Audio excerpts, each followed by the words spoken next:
Captain John Carter stood on the bridge of the exploration vessel Horizon, his eyes fixed on the vast emptiness of space before him. The stars twinkled like distant promises, beckoning humanity further into the unknown. As the leader of Earth's first deep space mission beyond known territory, John felt the weight of responsibility on his shoulders. "Captain, we're approaching the Andromeda sector border," said Emma Lewis, the ship's xenobiologist. Her voice held excitement that matched the sparkle in her eyes. John nodded. 3 months since Earth joined the Galactic Confederacy, and here we are, pushing boundaries already. Security Officer Derek Morris crossed his arms, his stance protective as always. "Let's just hope the aliens are friendly this time." The Horizon had been sent to establish diplomatic relations with species in this uncharted region. Earth was the newest member of the Confederacy, and humans were eager to prove their worth among the stars. "New sensor readings coming in, Captain," called out the young navigator. "There's an asteroid belt ahead, rich in minerals according to our scans." "Perfect spot for our first survey mission," John said. "Take us in, nice and slow." As the Horizon glided between massive rocks floating in the emptiness of space, emergency alerts suddenly blared through the ship. "Captain, we're picking up a distress signal," Emma reported, fingers flying across her console. "It's from a Confederacy science vessel." John straightened. "Location: just beyond the largest asteroid. Signal is weak and breaking up." "Change course. Maximum safe speed," John ordered. When they arrived, the sight shocked everyone on the bridge into silence. The Confederacy vessel had been torn apart. Pieces of its hull floated in space like broken toys. "Life signs?" John asked quietly. 3 faint readings," Emma replied, her face pale. "They're in an emergency pod attached to what's left of the main section." Hours later, 3 aliens sat trembling in the Horizon's medical bay. They belonged to a blue-skinned species called the Trilari. The ship's translator converted their frightened words. "You must leave this place immediately," said the highest-ranking survivor, his eyes wide with fear. "The Nexus attacked us. It will come for you too." "What's a Nexus?" John asked. The alien's voice shook. "The most feared predator in the known galaxy. They have destroyed entire species. No ship is safe when a Nexus hunts." The Confederacy quickly sent ships to retrieve their people. Before leaving, their commander pulled John aside. "Abandon your mission, human. Return to your protected sectors. This area is not safe for any living thing." John nodded respectfully, but after the Confederacy ships departed, he called his senior officers together. "There's a strange energy signature near the destroyed ship," he told them. "I'm going to check it out." "Captain, with all due respect, did you hear what they said about this Nexus creature?" Derek protested. "I did. But something doesn't add up. That science ship was heavily armed for a research vessel." Against the worried looks of his crew, John took a small shuttle to investigate an abandoned mining facility on one of the larger asteroids. With his helmet lights illuminating the dark corridors, he moved carefully through the empty structure. A soft blue glow pulsed from a chamber ahead. John's hand moved to his weapon as he approached. What he saw inside made him freeze.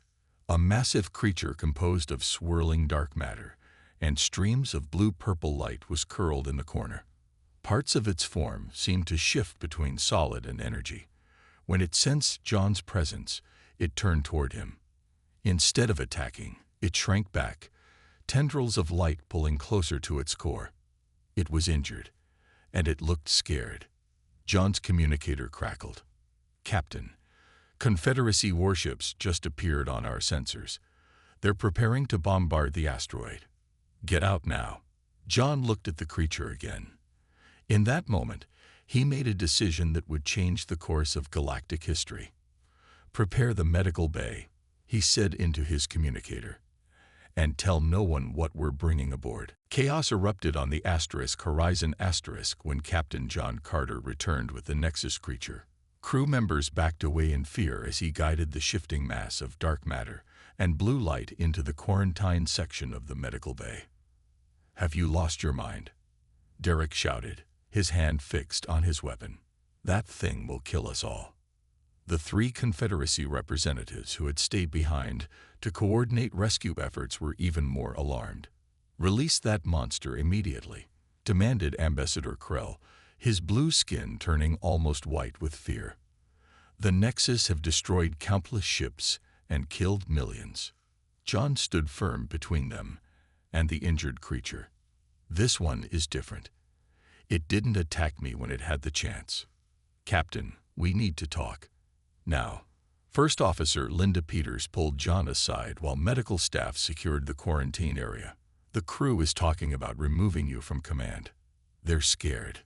Before John could respond, Emma rushed into the room, her eyes wide with excitement rather than fear. "Captain, you need to see this," she said, showing him readings on her tablet. "The Nexus is trying to communicate with our computers. It's not just a predator, it's intelligent." A loud alarm cut through their conversation. On the main screen, 5 Confederacy warships appeared, surrounding the Horizon *. "Attention human vessel," came a stern voice over the communication system. "We have detected a Class Alpha threat aboard your ship. Surrender the Nexus immediately, or we will be forced to destroy your vessel." John looked at the frightened faces of his crew, then back at the quarantine area where the Nexus floated, its light patterns changing rapidly. "Give me 1 hour," he told Ambassador Krell. "If I can't prove this creature isn't a threat by then, I'll turn it over myself." Inside the quarantine room, Emma worked quickly to establish a communication link with the Nexus. To everyone's surprise, the ship's systems suddenly came to life, text appearing on screens throughout the room. "Not enemy. Hunted.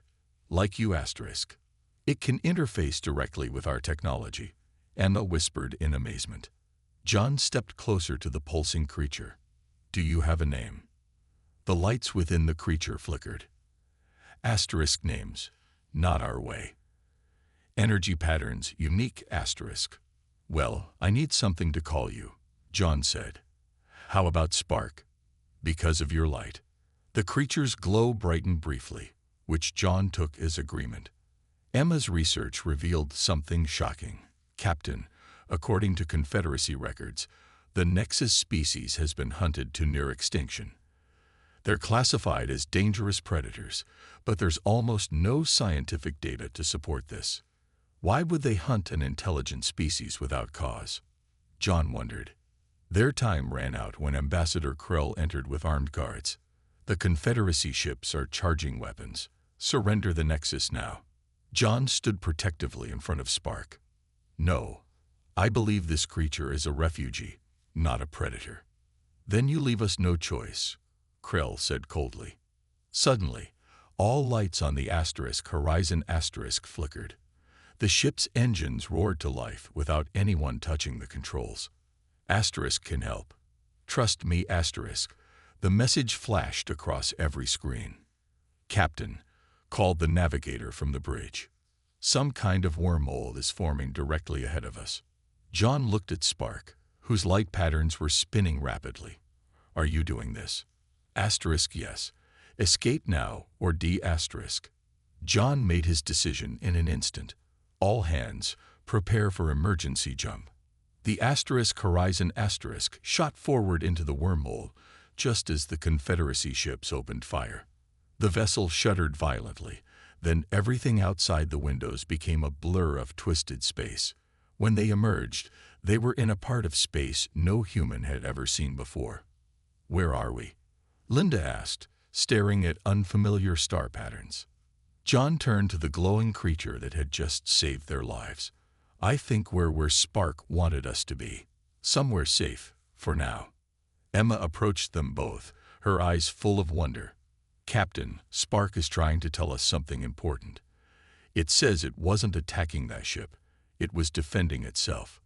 John nodded slowly. "Then I think it's time we learned the truth about the most feared species in the galaxy." After 2 weeks of drifting through unknown space, the Horizon approached a collection of artificial structures floating among asteroids. This remote outpost, known as Haven's Edge, was where ships and people who wanted to disappear came to trade. Scanners show at least 30 different species down there, Emma said, studying the readings. Most of them I've never seen before. John nodded. Perfect place to hide while we figure out our next move. The ship's communication system suddenly activated, displaying a message from Spark. Danger here too. Many hunt Nexus for rewards. Great, Derek muttered. We're fugitives everywhere we go. News traveled fast in the outpost. Within hours of docking, whispers spread about the human who tamed a Nexus. Some looked at the Horizon crew with awe, others with suspicion and hatred. While gathering supplies in the market, John felt someone watching him. He turned to find a tall, slender alien with pale skin and silver eyes staring at him intensely. "You're him," she said in a raspy voice. "The human with the Nexus." "And you are?" John asked cautiously. "Ryla, last survivor of the Veil people." Her hand moved to a weapon at her side. "Your pet killed my entire world." John stepped back slowly. "I think there's been a misunderstanding. The Nexus with us isn't a killer." "All Nexus are killers," Ryla hissed. She pulled out her weapon. But before she could use it, a group of rough-looking mercenaries surrounded them both. Well, said their leader, a large reptilian creature. The famous Captain Carter and a Veil survivor. 2 valuable prizes in one place. John reacted quickly, knocking over a nearby market stall to create confusion. In the chaos, he grabbed Ryla and pulled her behind a building. "Let me go," she snarled. "Those bounty hunters will kill us both," John said firmly. "Work with me now, hate me later." After a tense fight through the crowded market, they made it back to the Horizon where Emma treated Ryla's injuries. "Why did you save me?" Ryla asked, watching John suspiciously. "Because it was the right thing to do," he answered simply. Later on the bridge, Ryla studied the glowing form of Spark with obvious hatred. "I was a child when the Nexus attacked our colony world. They consumed everything." Spark's lights dimmed, a pattern that Emma had learned meant sadness. Not all Nexus same. Some lost minds after hunting began, became what hunters feared. "It's telling the truth," Emma explained to Ryla. "I've been studying its biology. The Nexus are an ancient species with incredible knowledge. They weren't always hunters." "Prove it," Ryla challenged. Spark's lights formed a complex pattern. Can find home. Place where truth kept. Need help. John leaned forward. "You know where the Nexus homeworld is." "Not been there. Long time, but can feel direction." Ryla laughed bitterly. "The legendary Nexus Prime. No one has ever found it and lived." "Will you help us?" John asked her. "You know this sector better than we do." Before she could answer, alarms blared throughout the ship. "Captain," Linda called from her station. "A Confederacy fleet just appeared at the edge of the system. They're being led by Admiral Victor Lane." "Who's that?" John asked. Ryla's face paled. "The greatest Nexus hunter in the galaxy. He's killed hundreds of them." On the main screen, a stern-faced man with a cybernetic eye appeared. "This is Admiral Lane of the Galactic Confederacy. We know you harbor a Nexus. Surrender now." As the crew rushed to prepare for emergency departure, Derek spotted movement near an airlock. He went to investigate and found a bounty hunter planting explosives. In the fight that followed, Derek was badly injured while protecting the ship. And Spark. As Emma treated his wounds, Derek looked up at the Nexus floating nearby. "I still don't trust you completely," he said weakly. "But if the captain sees something in you worth saving, maybe I can too." The Horizon barely escaped the outpost, jumping to emergency speed with Lane's fleet in pursuit. As they flew deeper into unknown space, Spark's light began to pulse in an unusual pattern. Asterisk can sense others. First time in many cycles. We are on right path asterisk. To your homeworld. John asked hopefully. Asterisk yes. But changing inside. Not same soon asterisk. Emma ran scans on Spark and looked at John with concern. Captain, Spark is undergoing some kind of metamorphosis. I don't know what it means, but whatever connection you formed with it, that connection is getting stronger. The asterisk horizon asterisk traveled through a strange region of space called the drift, where normal rules didn't seem to apply. Stars changed colors as they watched, and time itself felt stretched and twisted. The ship's systems kept failing, forcing the crew to make constant repairs. How much longer do we follow this path? Linda asked, rubbing her tired eyes. Many crew members had been experiencing strange dreams and seeing things that weren't there. Until we find what we're looking for, John replied. He was the only one who seemed unaffected by the drift's strange effects. His connection to Spark somehow protected him. In the research lab, Emma made an important discovery. She called John and Ryla to see what she had found. I've been searching through the oldest parts of our database, she explained, pointing to ancient text on her screen. Look at these records from before the Confederacy was formed. The records showed images of Nexus beings working alongside other species, helping them build amazing technology and protecting them from dangers. This can't be right, Ryla said, shaking her head. The Nexus have always been killers. Not according to these records, Emma replied. They were peacekeepers once, guardians of younger species. Something changed about 300 years ago. Spark floated near them, its lights forming complex patterns. Asterisk truth. We protected. Then betrayal came asterisk. What happened? John asked gently. Spark's lights dimmed to almost nothing before brightening again. Asterisk was scientist, studied peace between species. Then the hunting began. No warning. No reason given asterisk. As they talked, the ship's alarms suddenly blared. Derek, still recovering from his injuries, called from the bridge. Captain. Something just attached itself to the lower hull. Security cameras showed a small metallic object crawling across the outside of the ship like a spider. It cut through the hull and entered. It's a hunter drone, Ryla explained, grabbing her weapon, designed to track and kill Nexus. Lane must have launched it before we entered the drift. John ordered everyone to split up and search the ship. He went with Spark, while Emma and Ryla checked the lower decks. In the dark corridors of the cargo hold, John and Spark found themselves cornered by the drone. Its red sensors locked onto Spark, and weapons emerged from its shell. Run, John shouted to Spark, pulling out his own weapon.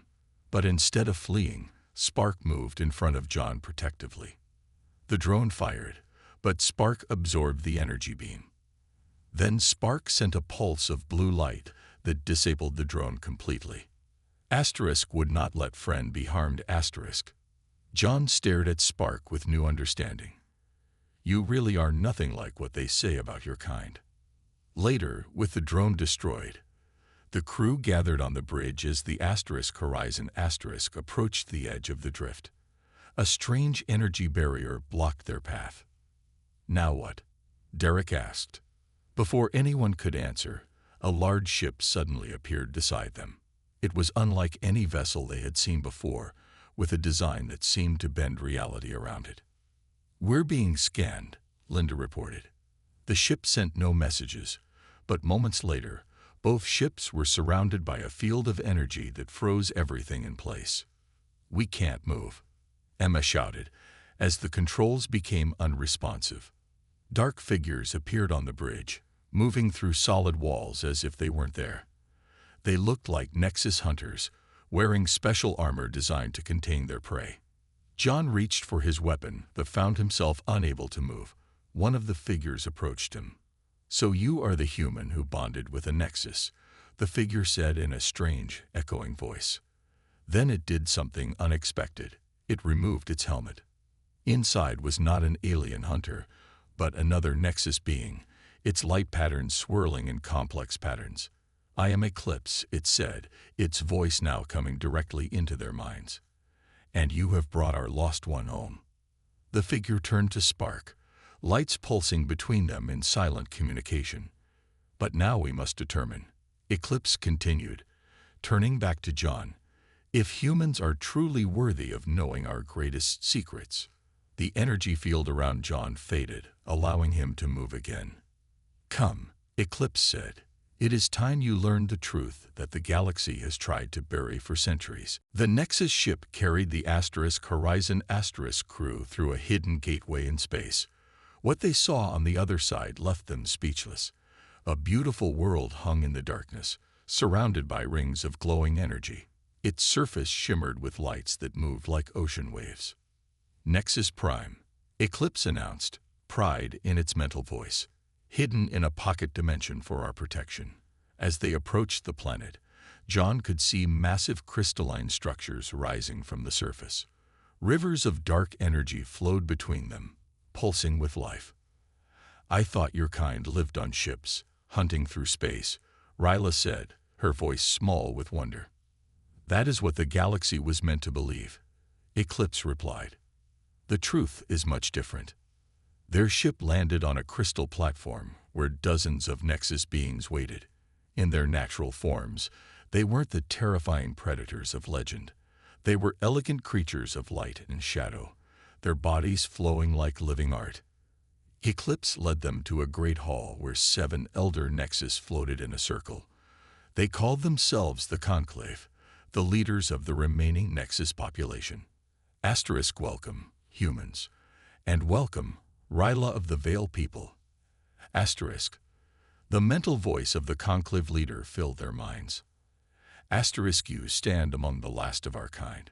Once we numbered in the millions. Now we are fewer than 5,000 *. What happened to you?" John asked. The center of the chamber lit up, showing images from the past. The images showed Nexus beings helping other species build great cities and ships. "Long ago, we were guardians of the younger races. We protected them from a threat called the Void. Beings from beyond our galaxy it fed on life energy. The images changed to show a terrible battle between Nexus and dark, shapeless creatures. We contained the Void threat, pushing them back to the edges of reality.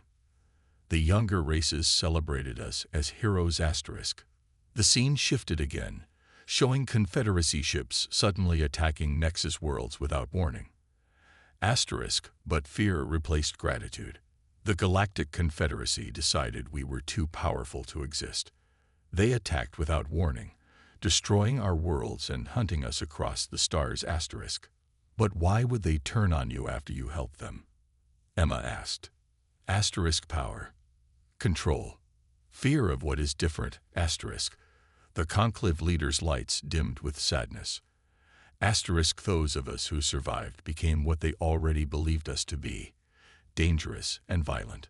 The trauma of watching our kind die changed some of us forever. Ryla stepped forward. Are you saying the Nexus that destroyed my homeworld were acting out of pain, not evil?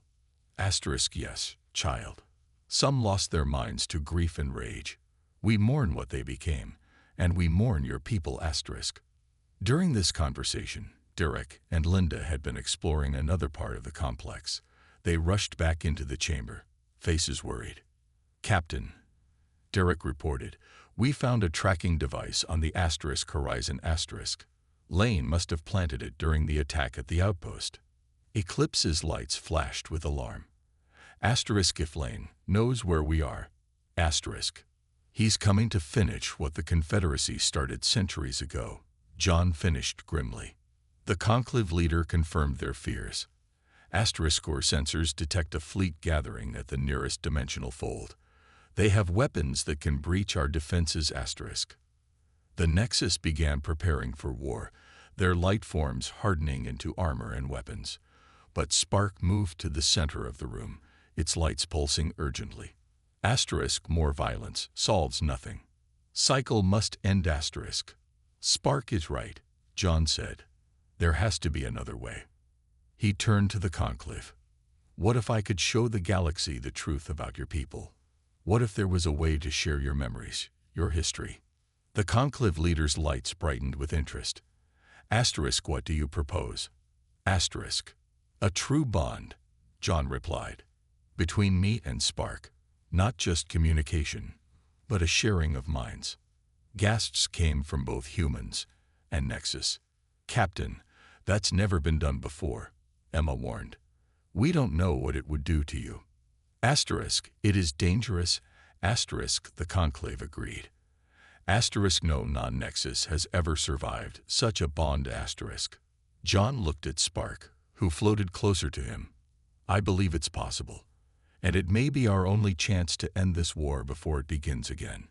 As the Confederacy fleet approached Nexus Prime, preparing for the final extinction of a species they had wrongly feared, John and Spark prepared for a joining that would change both of them forever, and perhaps the fate of the galaxy with them. In a crystal chamber deep within Nexus Prime, John lay on a platform surrounded by swirling lights.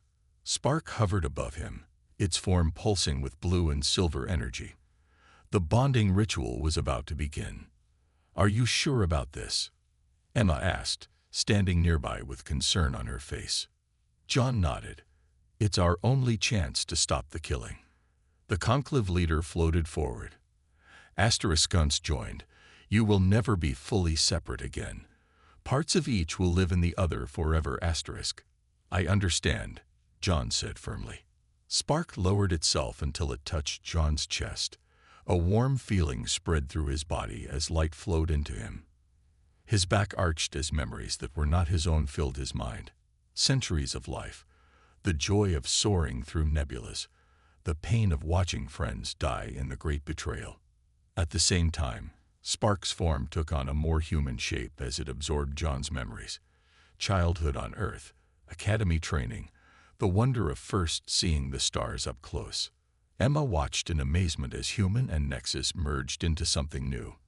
When it was done, a figure stood before them that glowed with inner light but had a human form. John. Emma whispered. Asterisk, we are here. Asterisk, replied a voice that was both John's and not John's. Asterisk, we are together. Asterisk. Before anyone could say more, alarms sounded throughout the complex. The Confederacy fleet had arrived. On the surface of Nexus Prime, the newly joined John/Spark took command of the Nexus defense ships. Through their shared mind, all Nexus could now understand human strategy, and John could direct the Nexus forces with perfect coordination. Admiral Lane's voice came through on all channels. This is your only warning. Surrender all Nexus for extermination, or we will destroy this entire pocket dimension. John/Spark opened a channel in return. This is Captain John Carter of Earth. The Nexus are not what you believe them to be. They were protectors once, before they were betrayed. Save your lies, Lane growled. I lost my family to these monsters. I'd watched them tear apart ships and feast on energy cores. Nothing you say will change what I know. Then I'll show you, John/Spark replied. The battle began with Confederacy ships launching their first wave of attacks. The Nexus defense fleet moved with unexpected grace, avoiding most hits while returning fire with precise energy beams that disabled rather than destroyed. Meanwhile, Emma and the scientific team aboard the Horizon used the ship's communications array to broadcast the truth about Nexus history. They sent images and records of the ancient betrayal to all ships in the sector, along with proof of how the Confederacy had falsified history to justify genocide.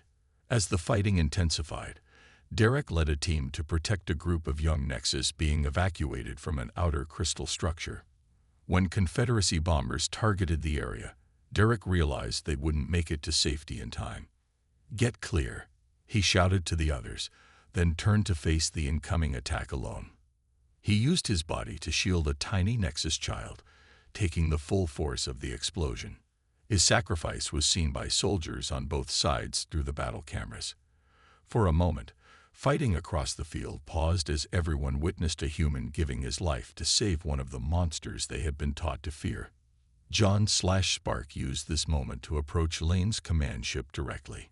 Instead of attacking, they transmitted a request to speak.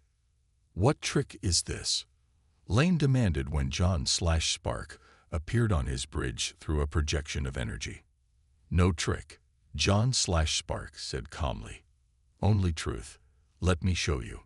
John/Spark extended a glowing hand toward Lane. "See through my eyes, both human and Nexus. Feel what we have felt." Lane hesitated, his hand on his weapon.